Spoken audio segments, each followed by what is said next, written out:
It's almost here. In motion is Patton. It's going to be that trap play to Garbarino up the middle. That's a 30, 35, 40, 45, 50, 45, 40, 35, 30, 25, 20, 15, 10, 5. Touchdown, Big Elks.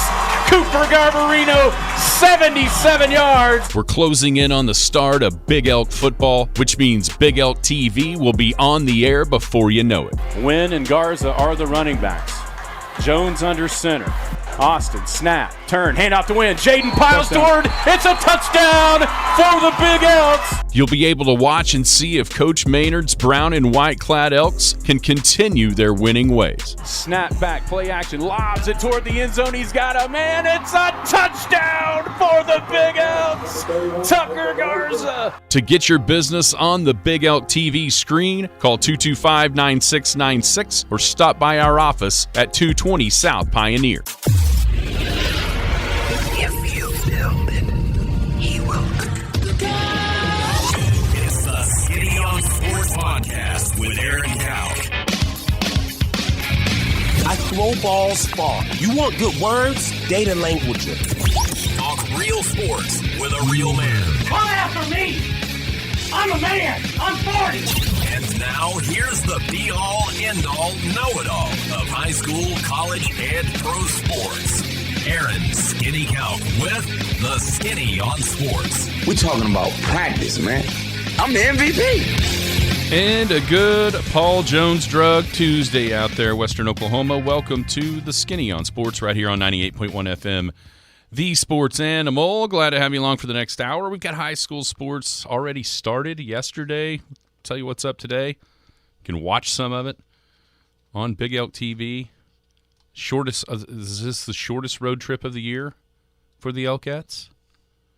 To Canute, maybe? They go to Merritt? Would that be shorter? Canute is, well, he started doing it from me, not that far away. He started doing the mileage. Would it be shorter to get from the Fiveplex to the Canute softball field or the Fiveplex to the Merritt softball field? It's a good question. I don't think they play Merritt. I know they have Mangum on the schedule. I don't know where. Yeah, Mangum is obviously longer than Canute. I think this is the shortest road trip of the year. I'm going to call it. Well, yeah. I mean, even if they went to, Merritt would have to be the closest one than Canute. I think Merritt's closer. I do too. But it's from sneaky. From school to school. That's the thing. Yeah. If the school was on the other side of town, it would be Canute. Canute would be Might closer. Yeah, I think so. But it's sneaky how far it is. Trust me, I drive out there every day. I tell you, there are times I wish Fiveplex was on the east side of town, not the west side. I bet there are. There's some times I get some traffic jams because everyone's going to the Fiveplex at the same time on Country Club there. Nah, we're blessed to have it. It's a good problem to have. Yeah, it's gonna be fun. I wish I could see it. It's meet the teachers night. Me too. Yeah, I might. Me too. Go in there, go, hi, I'm Jared, and I got to go. I'm going to go watch the game. Well, here's the crazy. I pretty well know them all. Yeah. So. Well, hey, small school Canute, you already know them, right? Yeah. Let's say the first thing this morning, I got to ask, are you going to the open house, meet the teacher? And I said, yes. My wife gave a big old Tiger Woods fist bump like I wasn't going to go. I'll tell you what I did last night, and I think this is probably part of it. So last night I went out, and I hit some golf balls for the first time in, 3 weeks since I've been injured. When I pulled my rib muscle.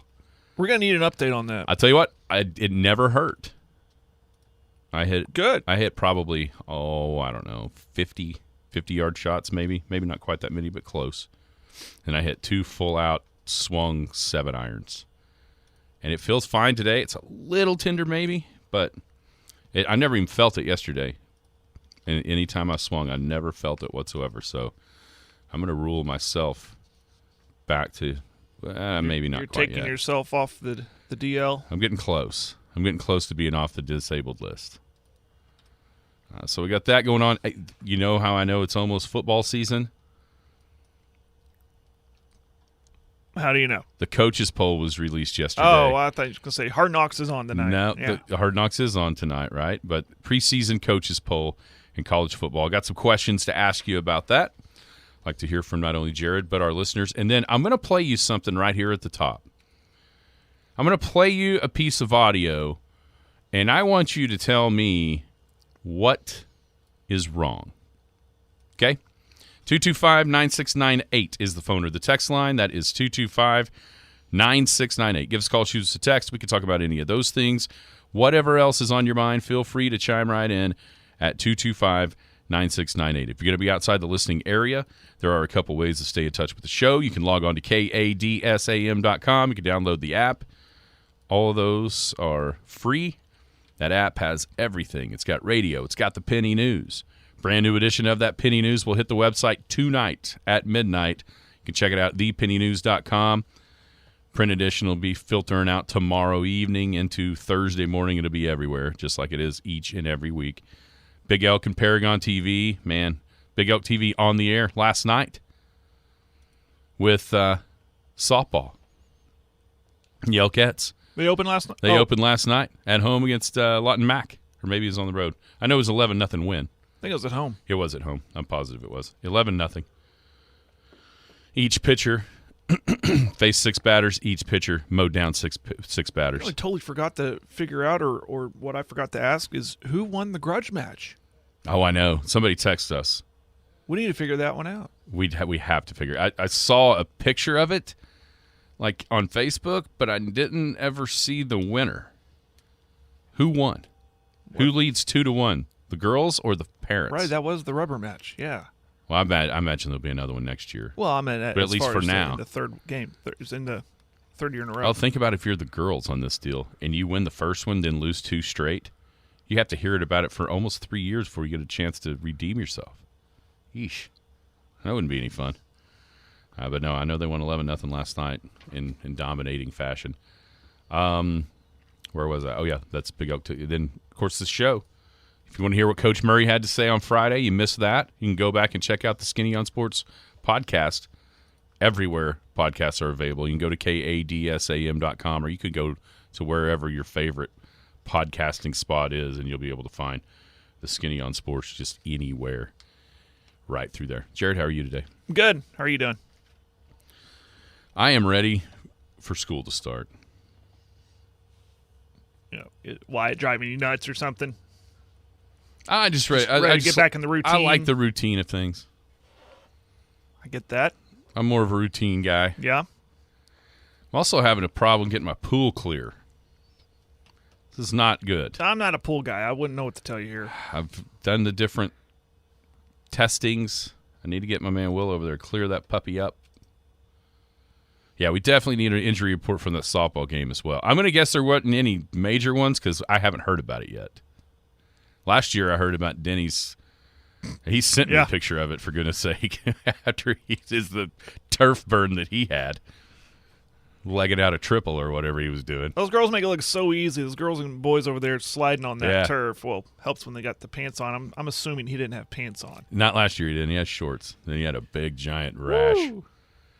It wasn't any good. Yeah. Injury report and the score, please, for all those out there that attended. No, it's just cloudy. You know, it was crystal clear until two Saturdays ago. Okay. We just had people over, and there just hadn't been a bunch of people in it. You know what I'm saying? And so, between the sunscreen and the sweat, and from what I've heard, sunscreen will cloud up your pool. Yeah, and then we've had a hard time. It's rained a little bit here and there. We just had a hard time, or I've had a hard time getting it back to crystal clear. So, I don't know. It's about to pull my hair, what's left of my hair out. I'm so glad you moved to a house that has a pool, because that takes away me wanting to get a pool. I can just come to your house. Well, there you go. Just come on in. You got to better make sure we're there, or my wife locks the gates because she's afraid. She's afraid kids. Like if we're gone for the weekend, sure, yeah, she's scared to death that kids will get in our backyard and drown. Yeah. That aren't supposed to be there. Right. I get it. And if you know it's I can hop the gate. Well, if you know it's well enough, we'll just give you the code to get in the garage. You know what I'm saying? Yes. Yes. But anyhow, yeah, it's good to have. Are you ready friends for that have a school? pool. I am for the routine. The girls are ready too. It's so good because it gets to a point when you have siblings, when you have kids that have siblings, and they're around each other all summer long. It's to the point I want to lock them in a room and just let them go at it. You know what I mean? They're just getting on each other's nerves, fussing at each other. They're Yes, they're like, stop copying me. That's my toy. Leave me alone. Get out of my room. You just hear it all summer long. Mm-hmm. It's good when they can go to school. They go to their own classroom. Their own buddies. And then when school's out, they're happy to see each other. Mm-hmm. And they can at least tolerate each other until breakfast the next morning, and we do it all over again. And then, just the routine of it, getting back into it. It got a little taste of it last night with fall baseball starting and softball starting, like you mentioned. It kind of, I was following a lot of those on Game Changer, seeing how everybody's doing. I kind of got a sense of that school feeling again. I'm seeing the teachers. They're the main route to the school. Some of it's right by my house. Right before 8 o'clock, see them driving, going down to school. So, it's always a fun time of year. Yeah, I'll be honest. There's no fighting, obviously, with Wyatt being the only one there, but I'm almost a little bit jealous of him. Especially ever since we moved, because just randomly throughout the day, I might shoot him a text like, "Hey, man, what are you doing?" "Playing golf." "Oh, yeah, really? That must be nice."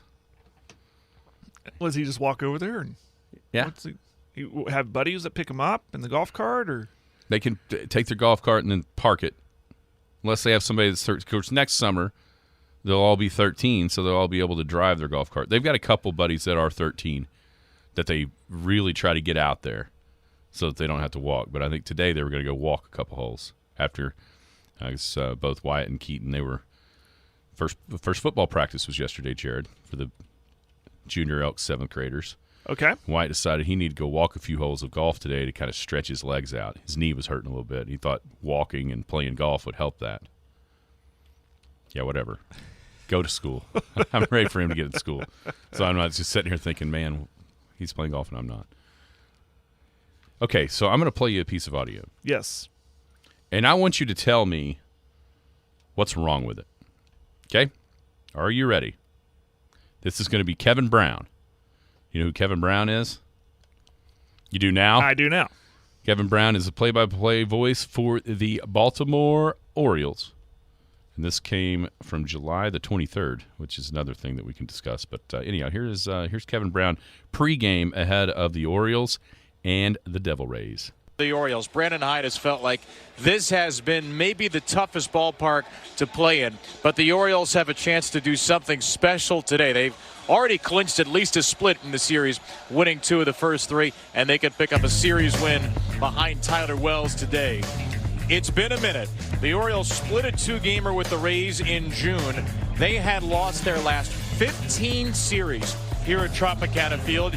You have to go back to when our now colleague Brad Brock picked up the win in the series finale June 25th, 2017, the last time the Orioles won a series here at St. Pete. Already got 3-2 at the Trop this year after winning 3 of 18 the previous 3 years combined. It is a stark difference, Ben, and it is not a bad Rays team. It's not like all of a sudden the Rays became slouches in the American League East. They've led this division every day, but now 2, and the Orioles once again are back alone in first place. Yeah. So what exactly did he say that was wrong? Well, slouch is such a triggering term. You can't say that anymore. Can't say slouch. No, seriously. He didn't say anything wrong. And he was suspended. He was suspended because of his critique, his analysis of Baltimore's lack of success in Tropicana Field against the Tampa Bay Rays. So, and as somebody didn't like his over-critiqueness of the Baltimore Orioles, and they let him go. Or suspended, excuse me. And he didn't say anything wrong. It was 100% true, everything he was saying. He wasn't critical. It was facts and analysis and numbers. And by the way, I believe this is right. They went ahead and swept the Rays in a 4-game series. He did not give an opinion. There was no analysis to any of that. Exactly. He was literally just reading stats. Exactly. He was reading the truth. Yep. That's all he was doing, was telling you what the historical numbers are. And doing a damn good job of it, by the way. Yeah. And if you actually watch this video, you can see the excitement in his face because they have a chance, and he actually mentioned it. They have a chance to do something special that they haven't done in a long time, and it was as you could be reading off those historically awful numbers. I cannot believe he was suspended. Like, what for? Are we so, and I know the answer to this is yes, but so we are so soft, and the Orioles ownership is so soft that words of truth can't be spoken because it hurts their. Here's that should be. The Orioles have been. If you're paying attention, You don't even have to be really a baseball fan. Has been awful for at least a half a decade, if not the whole time. And so for them to be able to overcome their ineptness and have all these young guys down the pipeline, they're still coming. I mean, I saw a story 2 or 3 days ago. Jackson Holliday, they already think he's the best guy in the minor leagues. He just got there. And so something that he was actually celebrating, and that baseball's kind of celebrating, is now turned to a complete negative because it hurt the Orioles' ownership's feelings that he said how bad they'd been. I just don't get it. My mind doesn't work that way. No, listen. This is a great example of the kind of stuff I deal with, not on a daily basis, but just recently I dealt with it, where in the news where I'm just relaying facts, and I have to take a phone call for it. I kindly told the person, I just relayed a press release. Yeah, but okay. But you didn't get suspended. No, I didn't get suspended. But in the the court of public opinion, because my name was attached to it, and I feel like he's kind of, just because he relayed numbers and relayed facts, he went to the chopping block for it. It's completely unfair. So here's my question. This is what it would be like, because this is going to happen in week 5 of the high school football season. At some point in the Western Oklahoma Realty pregame, see, I've been working on that pitch sheet already. Good job. At some point in that pregame show, I'm going to mention how this is the first time in 25 years that Elk City has a chance to beat Clinton back-to-back. If they win, it would be the first time they've done that. And it's going to be another chance to be the first time since they've won inside the Tornado Bowl since 1998. I'm going to mention that because you know why?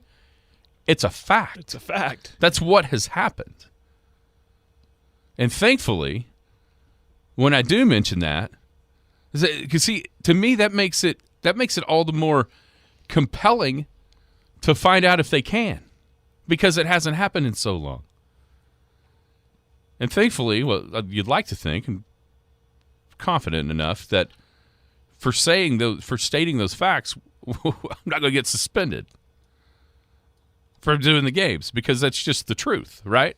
As much as people don't want to hear it, and I get it. Peter Angelos doesn't want to hear it. He don't want to hear how inept he's been as the owner of the Orioles, how the people around him haven't been any good. Of course you don't want to hear that.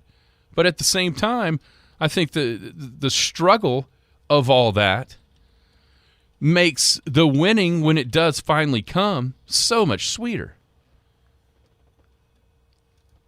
The actions of the Orioles, it screams to me, what I want to yell at them is, act like you've been there before, right? It's like, oh, we're at the top of the baseball world. We can do this because we're, you know what I mean? Like, you don't talk about our past. You're suspended. We're the best baseball team right now. Like, come on, dude. Act like you've been there before. You know, it's funny I'm bringing up, I mean, the Yankees. Yeah. The Yankees broadcasters would rip. Did you see him rip the bat boy the other day because of the long hair and the mustache? And they wouldn't make it an inning. Yeah. Telling the truth about that team. True. But yes. I mean, and I guess that's the thing that just bothers me more than anything is he literally didn't even give an opinion. No. Not even a little bit. The only opinion he gave was, Well, the Devil Rays aren't slouches now. That was the only thing that can even be subject to him being right or wrong. Everything else was just numbers that have happened over the past 6 years, 3 years, whichever ones he was naming that were on the screen at that point. It is crazy what has happened. And it's you don't see this a lot, but within that, everyone has rushed to his defense. In the broadcast world, it was tweet after tweet after tweet last night. What a joke! This is ridiculous. This dude did his homework. And then people that actually personally know him, even more of a defense. I think it was a Mets broadcaster during the Mets game last night. Yeah, I think it was the Mets. Yes, brought it up and defended them and just buried the Orioles organization for doing this. Thankfully, that's what we're seeing.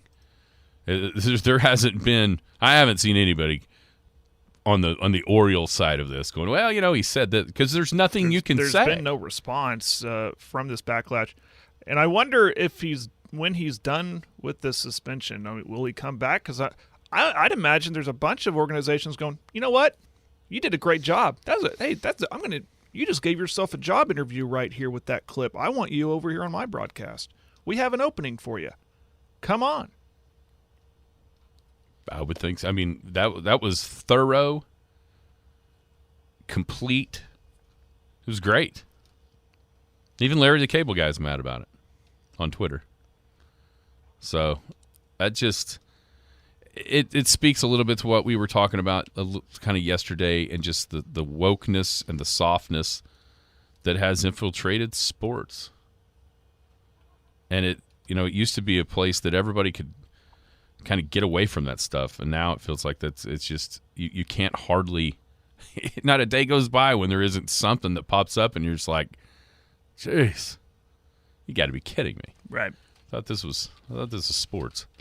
If that's what, hey, you know what, Orioles, if that's the way you're going to act, go play intramurals, brother. Oh, I'm this is not for you. 100% against him now. I mean, yeah, they were such a cool story, a bunch of young dudes. Exactly, it was a great story. They're playing great baseball.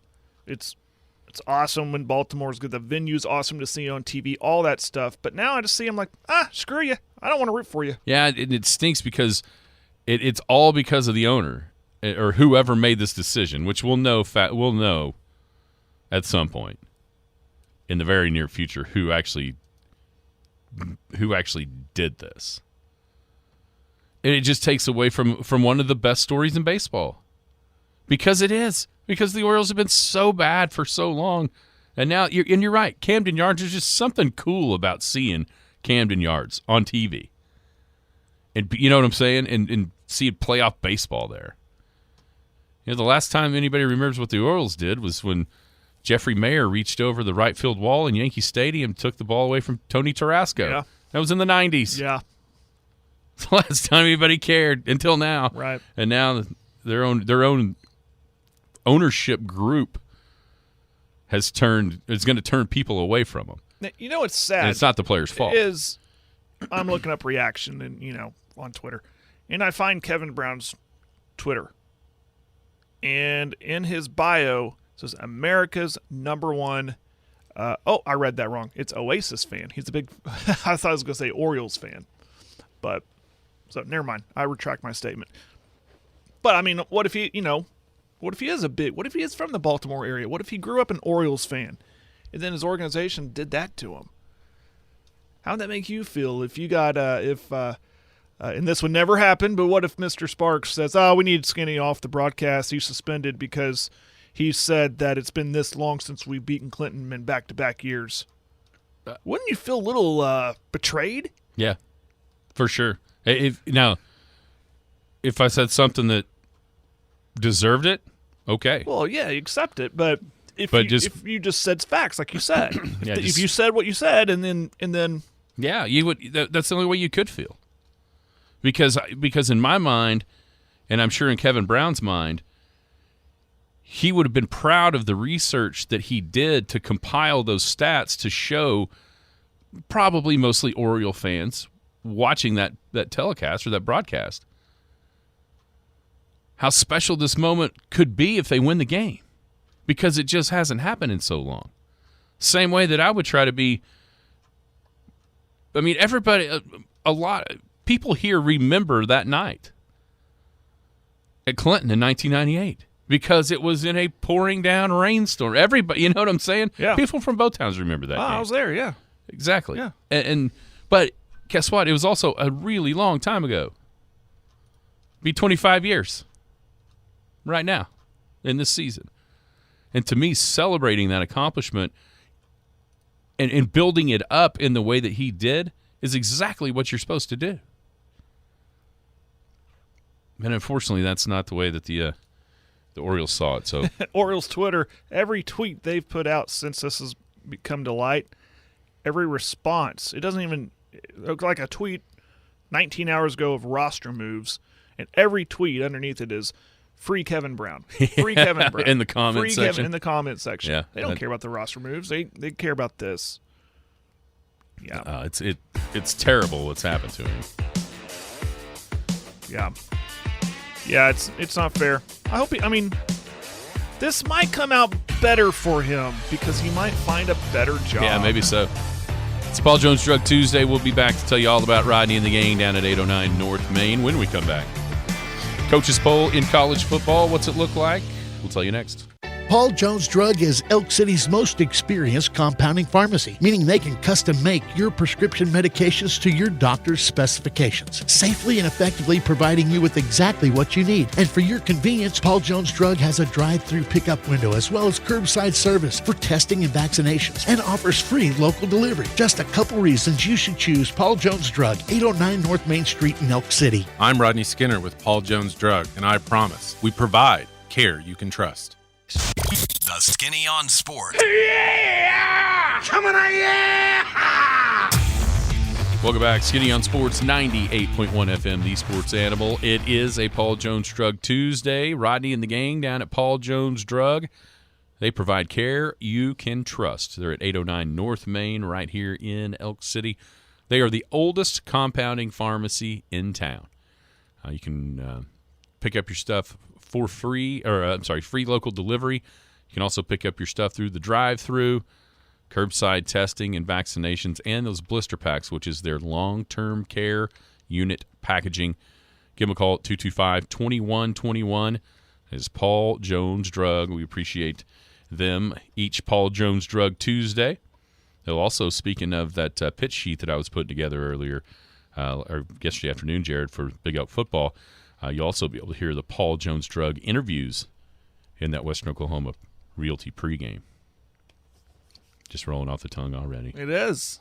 Look at me go. It is. Still got 2 weeks to get that mastered. Preseason college football poll, courtesy of the coaches, was released yesterday. I don't think anybody's surprised that Georgia is the overwhelming number one. Are you surprised that they aren't the unanimous number one? A little, because of their record or their schedule.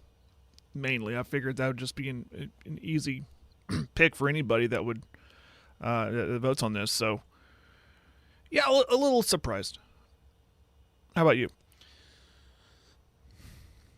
There's always people that want to be different. Always that outlier, right? That wants to be different. There's always the, who's the guy from OSU who likes to be different. Robert Allen. Well, here's the thing. It doesn't surprise me that they're not unanimous just because it doesn't seem like anybody ever is. What does surprise me, though, is not who got the votes because of their name, the name Alabama, the name Ohio State. That's not surprising. But for me, if I was going to pick somebody else besides Georgia, my criteria would be, okay, Georgia has to replace Stetson Bennett. Who doesn't have to replace their quarterback? Well, Alabama does. Ohio State does. Yeah. And so I think maybe that's the surprising part of it. But be quite honest with you, though, if anyone did deserve to be number one just because of last year, it's Georgia, because it's the last 2 years. But I can kind of get, okay, they lost what they lost to the draft, and they lost Stetson Bennett. They have to replace a quarterback. I can get that. I just can't get putting someone else that has to replace their quarterback, especially when you think who's getting replaced. Alabama, the number 1 overall pick. Yeah. Ohio State, the number 2 overall pick. So for me, I would have put, and people aren't going to like this, but I would have put one of 2 teams there. If I was going to give somebody else the number 1 vote, it'd either be Michigan or purely because USC has Caleb Williams coming back. I get the defense stuff. Don't fire off text. I get it. But that's where I would be, is Michigan's got J.J. McCarthy coming back for a whole year. He experienced it. They've won 2 straight Big Tens, been in the playoff, da-da-da. Or Caleb Williams is far and away the best player in the country. You know what I'm saying? That'd have been kind of where my thought was. But and I'm not a guy that believes you get to be number 1 just because you won last year. Because especially in college sports, because of the turnover can be so vast. I mean, look at, LSU in the COVID, it happened to be the COVID year, but going into 2020, there's nobody that thought they were going to be the best team in the country because look at what they lost. Yeah, they lost. You know what I'm saying? Right. And so I'm not that way, but this year, just the dominance that they've been able to show and that schedule is so easy. Right. And I wonder how much the coaches pay attention to Zero. Recruiting. A bunch. I bet they pay attention to That's recruiting. where I was going. And when – so they know, okay, yeah, sure, Georgia's replacing their starting quarterback and some other key places, but they've recruited so well, coupled with the fact of – I mean, this is the perfect year to break in a new quarterback if you're Georgia with that soft schedule in other – and then the other positions too. So, yeah, I'm shocked that they weren't a unanimous. But it's so hard to be unanimous in polls like this. It is. And then with the other ones, you got Alabama replacing quarterback Ohio State. But it goes back for me, one, there's the recruiting, and then it's always the Ohio State University. It is Alabama. It's Nick Saban. Mm-hmm. It's hard to knock them down. They're down when they're ranked 5th or 6th, right? That's when they're calling for jobs at those universities. Oh, it's crazy to see Alabama 3rd in a preseason poll. It is, a little bit. It's nuts. Speaking of Saban, okay, I think it was CBS Sports that kind of wrote a summation of the poll, who's too high, who's too low, overrated, underrated. And they had Alabama as one of the overrated. With this poll? In this poll? Or yeah. Okay. I think that's interesting. And to me, is that a reflection upon Saban's lost his fastball? I mean, he's 70-some. We haven't seen guys in the past be able to just carry on all the way through with, I mean, there's been slippage for sure as these guys have gotten older. Is this more aimed towards Saban, or could it be, gosh, we saw Jalen Milroe play one game and he was awful. We don't trust Alabama's quarterbacks either. Man, I don't know. I think they're trying to. For me, it's when we've talked about this, that mantle's been passed to Georgia as king of the SEC and thus king of college football. That's why they're saying Alabama's a little overrated and they're slipping. I'm not ready to throw dirt on them just yet. Not just yet. But maybe 3 with trying to replace a quarterback and then putting them at 3. I can see why that would be overrated. Oh, I can too. I can too, because you know what else they don't have that they've always kind of had, or especially since they've kind of transitioned from a defensive team to really kind of an offensive team. Their receivers last year weren't nearly the caliber that they have been. And I don't see any reason for that to change either. Sam said, wasn't Caleb Williams the best player in college football last year also? Yes. But to me, here's the difference. He was walking into a team that was 4-8 the year before, not one that was 10-2. That would be the difference. I mean, I don't think USC is going to win the national championship, but if you're trying to pick somebody outside of Georgia, I think he's a pretty good place to start. Or, I mean, I would pick Michigan. If I was going to pick Georgia, I'd pick Michigan. But just kind of looking down the list. So who do you like? Who do you think's too high? I think it is Alabama, to be honest with you, because of replacing the quarterback. If Alabama was in any other conference this year, I can see them survive. You know, they can lean on a powerful defense, a dominating defense in what Alabama, all the stuff that they do good. But because they play in the SEC, breaking in a new quarterback in the SEC, you can see a loss or two. If I'm Alabama, and I can't believe I'm saying this, I'm real worried about Texas. Texas bringing in an experienced quarterback. A lot of experience right there. But then, they have other landmine-type games like at A&M, hosting Ole Miss. There's the Tennessee game that looms at home. LSU immediately after that, after a bye week, that is. But and then, of course, Auburn. So the SEC schedule, coupled with the fact of breaking in a new quarterback and in other positions too, I think that's a little bit too high to put him at 3. But when I say too high, I'm like, okay, where would you put him? Maybe a couple spots down, because again, that's when they're down, is when they're like 5 or 6. Well, and they can lose 3 games and still be in the top 10. Right. We've seen that before. Yeah. How about you? Who's too high for you? I mean, I can go down to the teens and kind of really critique those teams and go, well, really? Do we believe Oregon State's a top 18 team? I think it's Alabama. I hate to say that. I know. I was kind of like, do I want to say that? Because what have they always done? Every time we think this is their year to drop off, they turn around and they just win every game. And that's so weird is I'm saying this, but I still think they can win the West. Yeah, see, I would favor LSU, do you think for LSU? sure. Yeah. Mm-hmm. I would definitely favor LSU. Now, the one thing is they have to go to Alabama. Right. And so that's that the schedule doesn't break in that way for them. But I don't know how you can say it's anybody but them. Because of the lack, I mean, I'm telling you, the receivers, the drop-off at receiver at Alabama has been so stark. Think about just a couple years ago when they had Devontae Smith, Jalen Waddle, Jamison Williams all on the same team, to now what they've got with an inexperienced quarterback.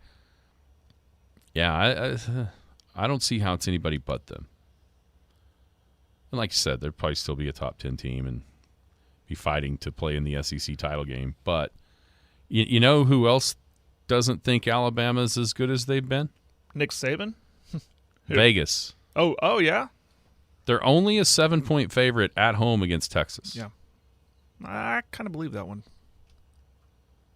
I mean, a normal Alabama team coming into the year is 10-14 against a Texas that's not proven, that people think might be better but not proven. So I think it's got to be them. Who's too low? Check my notes. I wrote somebody. Okay. My darling every year. Utah. Nope. Kansas State at 17.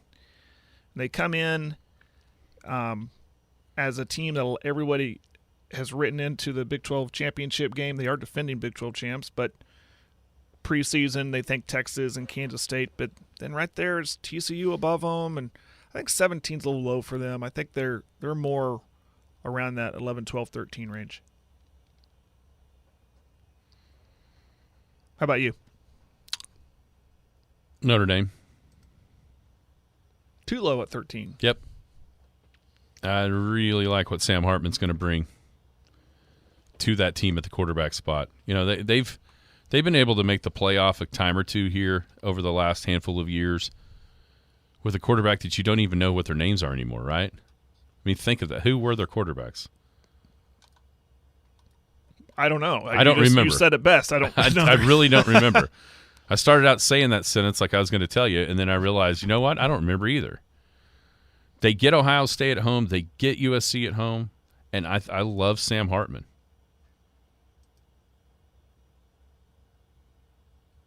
Yeah, I'm not taking that bet. On the text line? Nah. Sorry, Sam. Wait. Okay, you talking about the Texas game? Yes.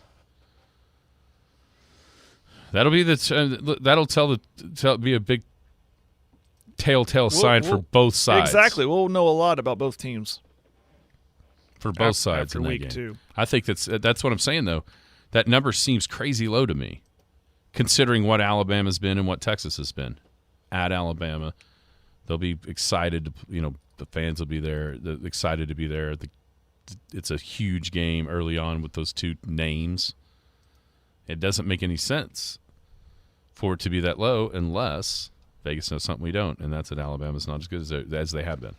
Another team, I just thought of this, that I think I say is too high, and maybe I'm not paying attention, but it just seems like every year they're a preseason top 10, maybe even top 5 team, and every year they disappoint, is Penn State. See, I think Penn State, they were almost my one that's too low. I think Penn State is good. I know they're good on offense, which is kind of crazy to say about a Big Ten team sometimes. But Drew Aller, the quarterback, young quarterback, man. You talk about quarterbacks I don't ever remember. The last one I remember was McSorley. Oh, they had the guy last year that nobody liked. Kind of played like Baker a little bit. They had the guy last year nobody liked. Oh, my gosh. He'd been there forever. Sean Clippard. No, Drew Aller's sophomore. He's a big, strong-armed dude. Yeah. They're going to be able to score. Now, how much they can stop people will probably tell you the tale of where Penn State ends up. But they were one of my maybe 2 low teams, being able to challenge Michigan and Ohio State. Yeah, I think them both. They go to the shoe. Let's say I think they have Michigan at home and go to Ohio State, right? Correct. On their schedule, yeah. Another too low for me, and maybe I should take this bet with Sam. I think Texas is going to end up in the top 10.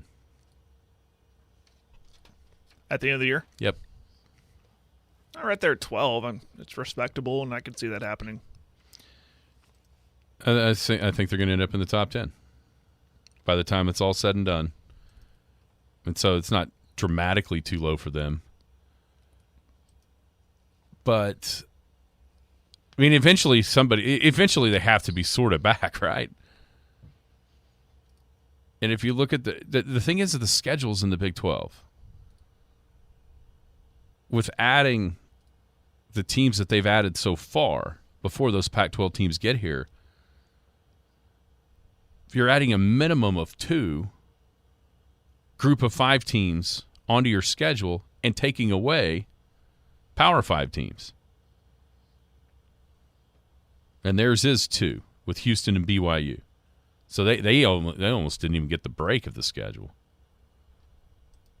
Who's a team that's not in the poll that you could see making some noise? I had 2 in mind, and they're both in the Big 12, and one just jumped Kansas, up. yeah. AJ just texted Kansas. Yeah, I could see them making some noise. And I say make noise. Kansas had a nice start last year before the injury, got ranked, all that stuff. And there they are. What, they only get like 1 vote? Yeah. 1 vote. 1 vote. So that one. But my official answer will be Baylor. Baylor, nice team. They got a good coach. Pretty favorable schedule. Hosting Texas. We'll know a lot after the Utah game in week 2. If they get past that, they'll go into that Texas game undefeated, hosting the Longhorns. Yeah, I can see Baylor unranked, but making some noise and maybe finishing ranked.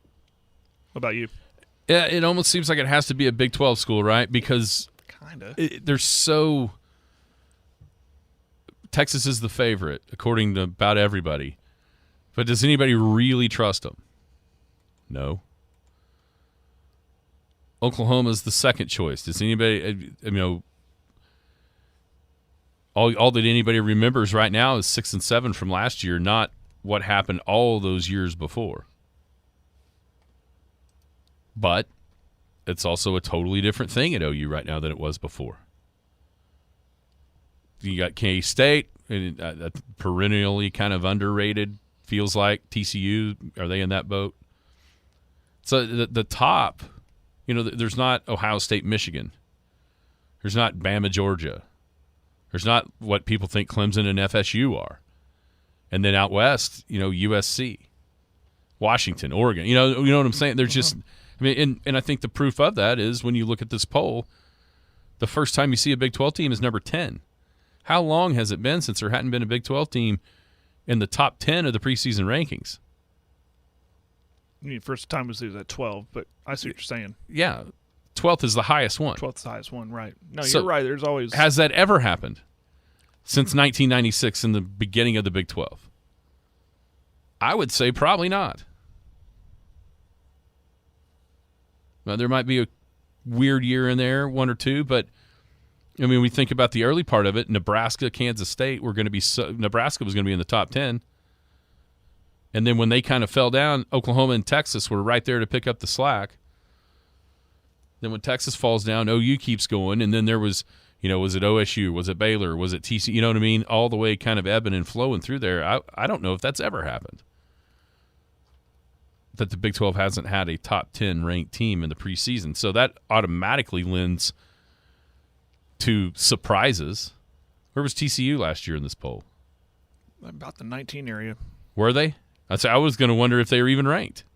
No, to be quite honest with you, 2019 something around there. So I think it has to be a Big 12 team. Good luck guessing which one.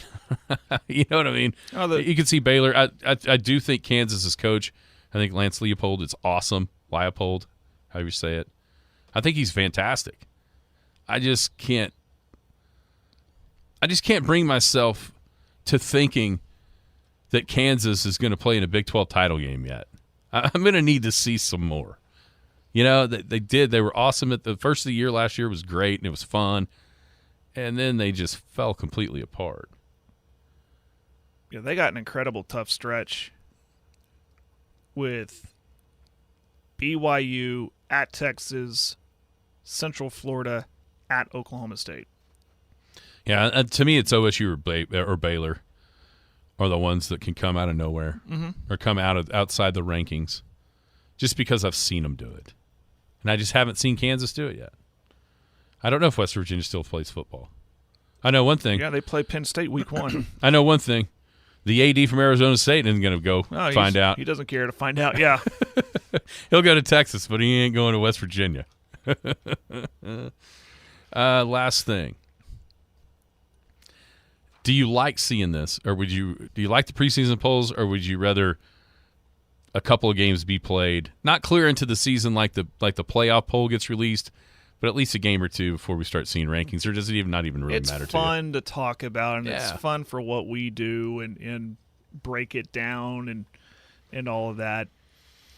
But in the back of my mind, it's always, this doesn't matter. It doesn't matter. It doesn't ever, how often do they get it right the first time with these polls? But I like them because of having, something to talk about, and kind of gives you an idea of who is good or who is perceived as good and who's not. And listen, we don't know if it's an upset unless they're ranked in week 1 or 2. So I that's why I like it, so you can see the field's rushed and the goalpost comes down if preseason 1 or 2 goes down and then chaos ensues. But it's fun for the banter we get, for talking points on a radio show. Yeah, I love it. It gives you an idea.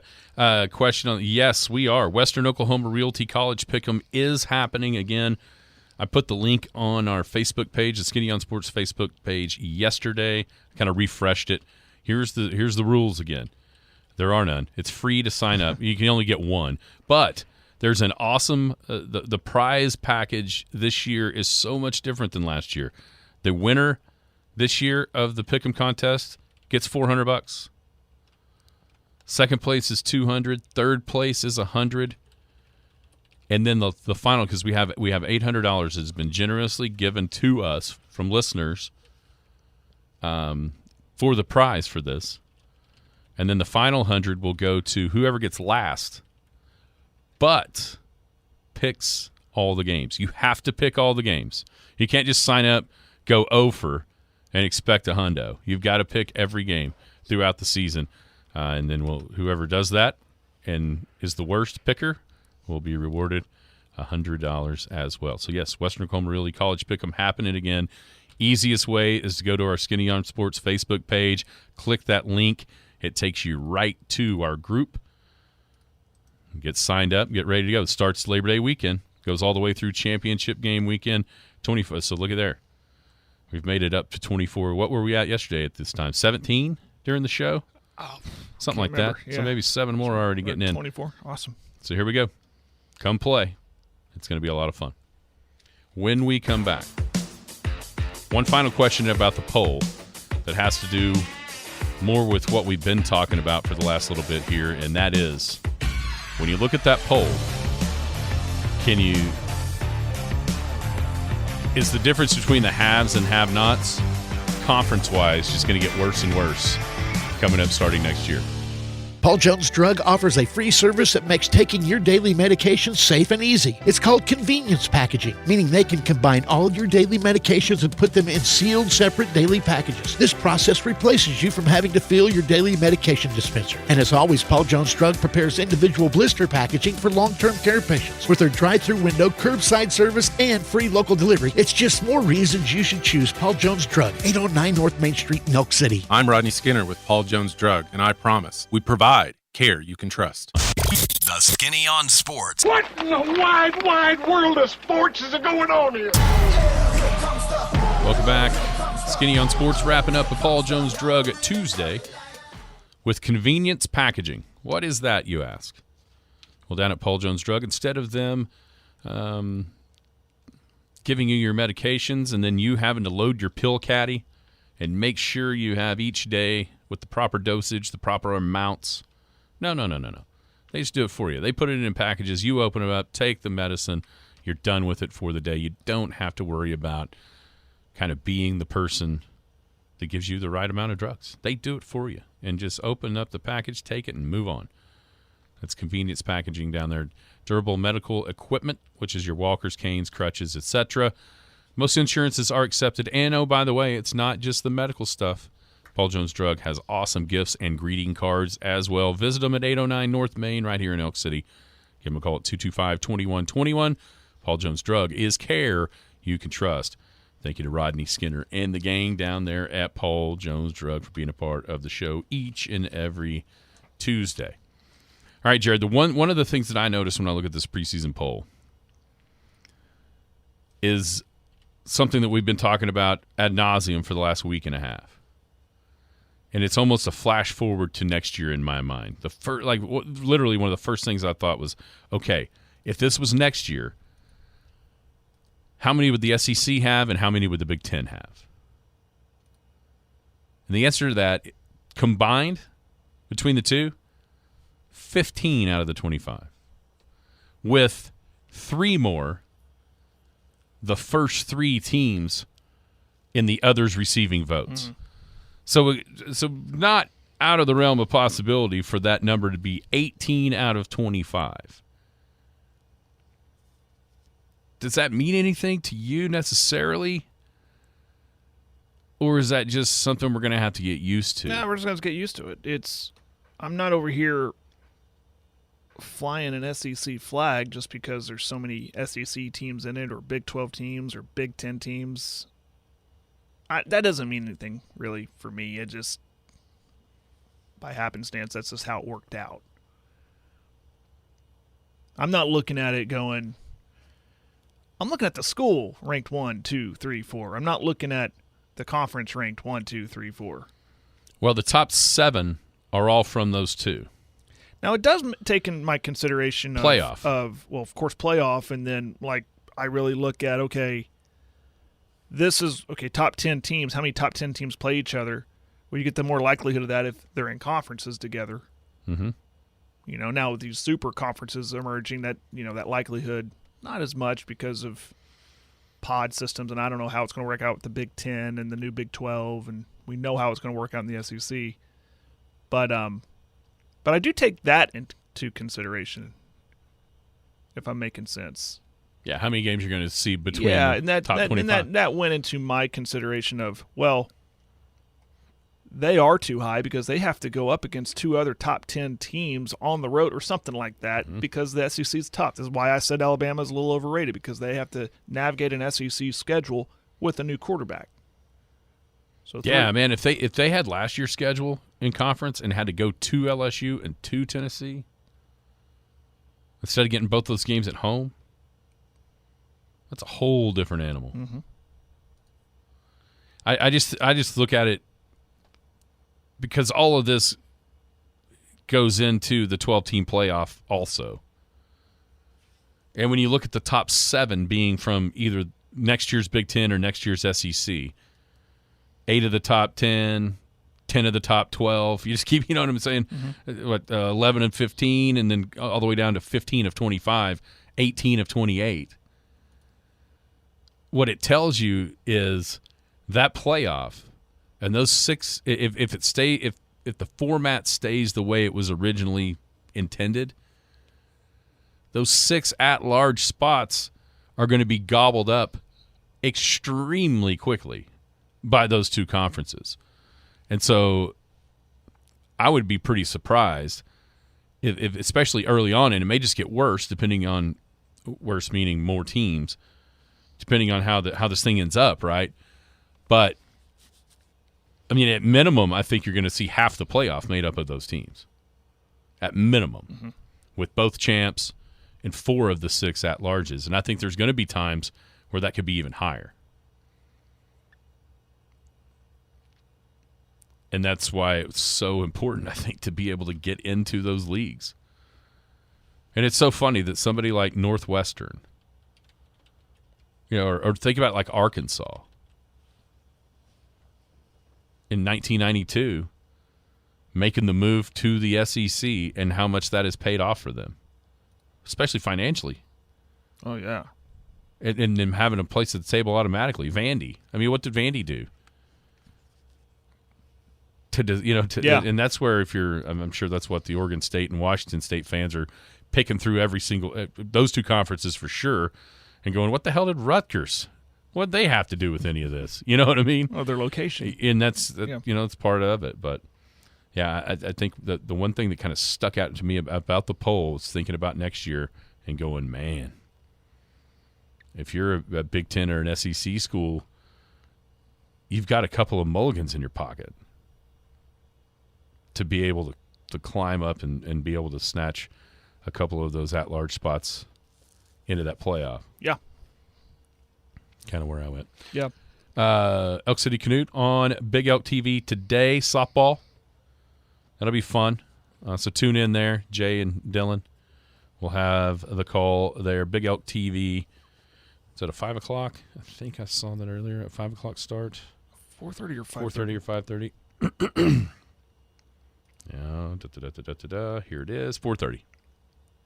Elk City at Canute. You can watch that on Big Elk TV. Don't forget to get signed up. Western Oklahoma Realty College Pick'em starts Saturday of Labor Day weekend. Runs all the way through the conference title games. Appreciate Tyler and Robbie and all the gang there at Western Oklahoma Realty. It's going to be a heck of a prize package. So get signed up. Skinny on Sports Facebook has that link right to our group. 24 strong. I bet that number triples. Yeah. By the time we're right there to it. Anything else? Got it covered. Rangers win again. 7 in a row. Thank you to Paul Jones Drug. We'll be back tomorrow. You've been listening to the Skinny on Sports podcast with Aaron Cow. Be sure to hit that subscribe button to get alerts of when the latest podcast is available. Thanks for listening. That ball is blistered to right. Way back. Goodbye. It's almost here. In motion is Patton. It's going to be that trap play to Garbarino up the middle. That's a 30, 35, 40, 45, 50, 45, 40, 35, 30, 25, 20, 15, 10, 5. Touchdown, Big Elks. Cooper Garbarino, 77 yards. We're closing in on the start of Big Elk football, which means Big Elk TV will be on the air before you know it. Wynn and Garza are the running backs.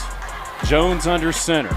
Austin, snap, turn, hand off to Wynn. Jaden piles toward. It's a touchdown for the Big Elks. You'll be able to watch and see if Coach Maynard's brown and white clad Elks can continue their winning ways. Snap back, play action, lobs it toward the end zone. He's got a man. It's a touchdown for the Big Elks. Tucker Garza. To get your business on the Big Elk TV screen, call 225-9696 or stop by our office at 220 South Pioneer.